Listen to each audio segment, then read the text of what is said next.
ما تراجع نفسك بس يا عبد منى، لو مش هتقعد عشاننا اقعد عشان البطولات. هتحقق بطولات زي اللي حققتها معانا فين؟ بس هي دي سنة الحياة يا يما، في حاجات اهم من البطولات، في تحقيق ذات وفي طموح طيب نورتنا يا عبد منعم، والله هتوحشني، خلي بالك من نفسك، والله هتوحشوني قوي يا رجالة. اهم حاجة ترفع راسنا لفوق. حاضر يا قفشوق، تعرفهم انك رايح تلعب معاهم استجمام كده، وان النادي الاهلي فوق اكبر منهم ومن بلدهم. ماشي يا قفشوق، لهم ان الاهلي ده تالت العالم، بس انت بس كده يعني بتسلي وقت. ماشي يا قفشوق، لهم لو محتاجين لاعب نص ملعب بيخلص ماتشات كلمني. ماشي يا قفشوش، سيبنا امشي بقى.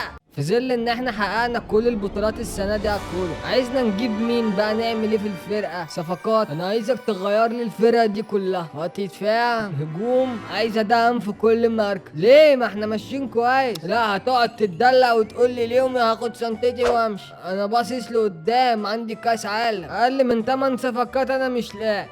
سيبك بقى من بن شرقي وطارق حامد، انا جايب لك صفقات المستقبل. دلعني، هنجمع لنا كام عيل من الاقاليم ولعيبه الدرجه التانية يلعبوا معانا في ظرف 5 شهور يبقوا نجوم مصر. نجمني ننجمهم يطلعوا كباري يرجعوا على الاهلي، نستفيد احنا في فرق العمله. فيدني نكون سددنا ديون النادي، نبتدي بقى على نضيف من السنه الجديده. نضفني، جريت ريقة على الدولارات يخرب بيتك. ايه ده وتبصلي كده ليه؟ تيجي ونخلص في يلا يا عزيز قوم جاي شنطتك عندك طلعة. ادخل على اليوتيوب، اكتب في السيرش فوكسات، اعمل اشتراك عشان نوصل لل100,000. كمان استفيد من الخصومات من خلال الاكواد اللي هتلاقيها في الكومنتات. سلام.